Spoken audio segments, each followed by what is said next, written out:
नाम हज़रत बहलूल रहमतुल्लाह अलैह नाम सुने होंगे। मजजूब किस्म के बुजुर्ग थे, दीवाने किस्म, लोग उनको पागल कहा करते थे, दीवाने कहते कि मजजूब है बहलूल, ये जहाँ चाहता है फिरते रहता है, इनका कोई काम नहीं। और हारून रशीद रहमतुल्लाह अलैह उस बहलूल के लिए, उस बुजुर्ग के लिए अपने दरबार को हमेशा खोल रखे थे। अपने दरबारियों से कह दिया थे कि बहलूल जब चाहे मेरे दरबार में आ सकता है, कोई इनको रोकना नहीं, कोई इनको टोकना नहीं, मेरी इजाज़त के बगैर ये जब चाहे मेरे दरबार में हाजिर हो सकता है। हज़रत बहलूल रहमतुल्लाह अलैह एक दिन हारून रशीद के पास तशरीफ़ ले गए उनके दरबार में। हारून रशीद मिजाज मजाक के मूड में थे। बहलूल से, हज़रत बहलूल रहमतुल्लाह अलैह से मजाक भी किया करते थे। तो एक जब पहुँचे तो बात होते होते फरमाया कि बहलूल, मैंने आज तक तुमसे ज़्यादा इस दुनिया के अंदर किसी को बेवकूफ़ नहीं देखा। तुम ही इस दुनिया के अंदर सबसे बड़े बेवकूफ़ हो और नादान हो। हारून रशीद के पास एक लकड़ी थी हाथ के अंदर, वो लकड़ी हज़रत बहलूल रहमतुल्लाह अलैह के हाथ में देते हैं और फरमाते हैं, बहलूल ये दुनिया का जब तुम चक्कर लगाते हो, सफ़र करते हो, तुमसे ज़्यादा अगर कोई बेवकूफ़ मिल जाए दुनिया के अंदर तो ये बादशाह की तरफ से, यानी मेरी तरफ से ये लकड़ी उनको हदिया कर देना। लेकिन मैं समझता हूँ, हारून रशीद बहलूल से कहते हैं, लेकिन मैं समझता हूँ कि शायद ही तुमसे ज़्यादा इस दुनिया के अंदर, इस रोए ज़मीन के अंदर कोई बड़ा बेवकूफ़ होगा। चुनांचे हज़रत बहलूल रहमतुल्लाह अलैह वो लकड़ी लेकर दरबार से वापस आ जाते हैं।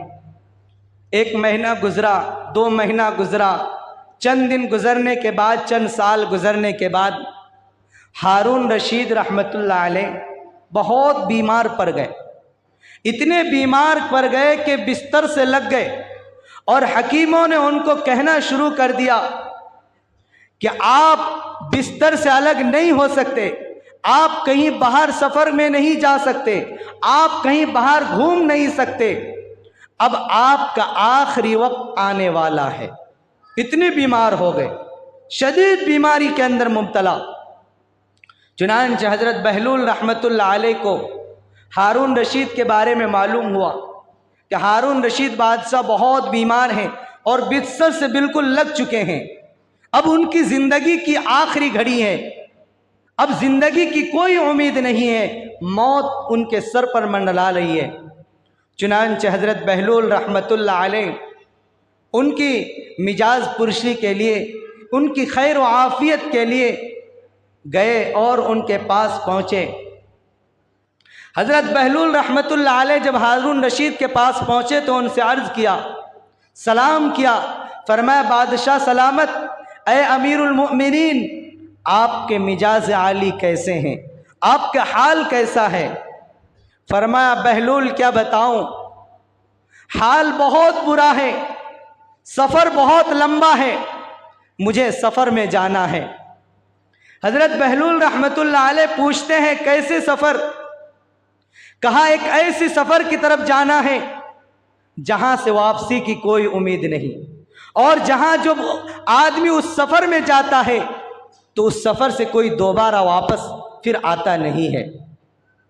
हज़रत बहलूल रहमतुल्लाह अलैह फरमाते हैं, ए अमीरुल मोमिनीन, ए बादशाह सलामत, ये तो बताइए, जब इतने लंबे सफ़र में आप जा रहे हैं, आपका सफ़र बड़ा तवील है, बड़ा लंबा सफ़र है, बताइए कितने लश्कर को आगे भेज दिए रास्ते को संवारने के लिए, कितनी जगह छावनी और पड़ाव रखने के लिए आपने खेमे गाड़ दिए, कितने चौक चौराहे पर आपने अपने सिपाहियों को खड़े कर दिए कि आपकी हिफाजत के लिए रास्ते को तैयार करें, आपकी हिफाजत के लिए, आपके बंदोबस्त के लिए, आपकी राहत और आराम के लिए कितनी मसहरियाँ लगाई गई, कितने आपके लिए छावनियाँ बनाई गई। बताइए, इतने सफ़र के लिए आपने कितने फौज को आगे भेज दिए, कितने लश्कर को भेजे।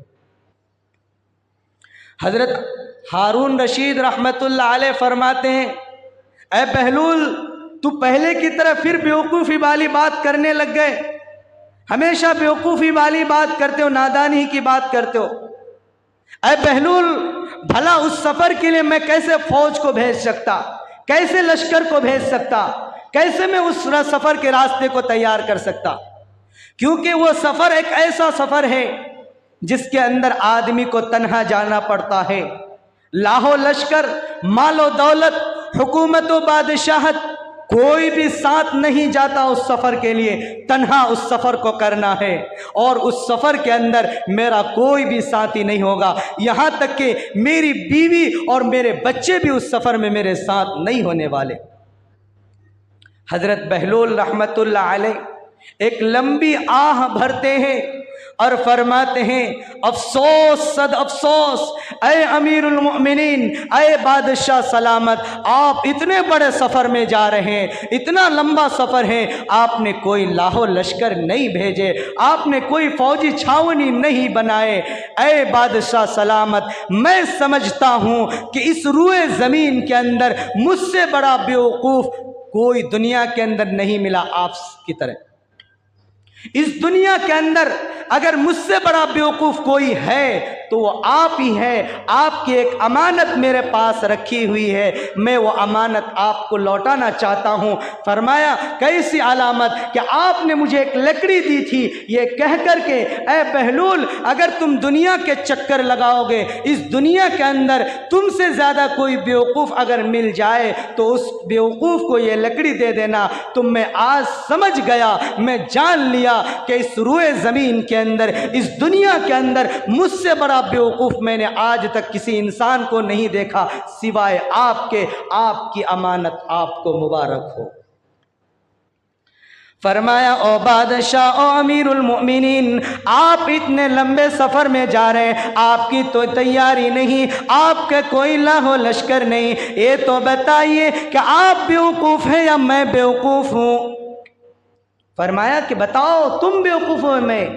दुनिया के अगर छोटा सा सफ़र आपको दरपेश होता था, एक दो दिन के लिए कहीं आपको सफ़र करना होता था, हज़ारों का लश्कर आप पहले भेज देते थे, हज़ारों छावनियाँ आप लगा देते थे कि रास्ते के अंदर कोई रुकावट ना हो, रास्ते के अंदर कोई तकलीफ ना हो, और हज़ारों का लश्कर आपके दाएं बाएं चल रहा था, बीच में आपकी सवारी जाती थी, चारों तरफ से आपके लश्कर, आपके सिपाही आपके हिफाजत के लिए रहते थे, लेकिन आप इतने लंबे सफ़र में जा रहे, उसकी कोई तैयारी नहीं।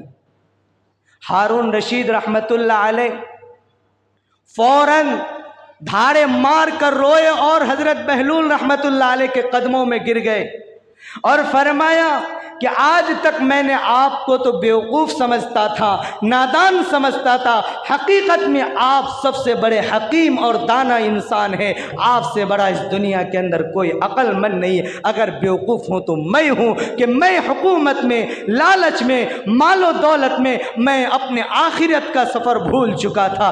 दुनिया के सफ़र की तैयारी तो मैंने बहुत की, बहुत लश्कर जमाए, बहुत हुकूमतें की, आधी दुनिया को मैंने अपने मुट्ठी में कर लिया, लेकिन जो मेरा असल सफ़र था, जो हमेशा का सफ़र था, उसके लिए मैंने कुछ भी तैयारी नहीं की। इसलिए मेरे इंसानों, मेरे नौजवानों, मेरे बुजुर्गों और घरों में बैठी हुई इस्लाम की शहजादियों, मेरी प्यारी माँ और बहनों, ये दुनिया का सफ़र हमारा चंद दिन का सफ़र है। इस दुनिया के अंदर हम कितने भी हिफाजती दस्ते तैयार कर लें, कितनी भी बैंक बैलेंस बचा लें, कितनी भी हम लाहो लश्कर जमा कर लें, कसम अल्लाह की, आखिरत का सफ़र जब दशपेश होगा, आप अगर सारी मालो दौलत को हज़रत इज़राइल मलकुल मौत के कदमों में डाल देंगे कि मुझे एक सेकंड की मोहलत दे दो, मेरी सारी दौलत ले लो, मेरे बीवी बच्चों को ले लो, मेरी ज़मीनों जायदाद को ले लो, कसम अल्लाह की, मलकुल मौत आपको तमाम दौलत लेने के बावजूद भी एक सेकंड की भी मोहलत नहीं देने वाले।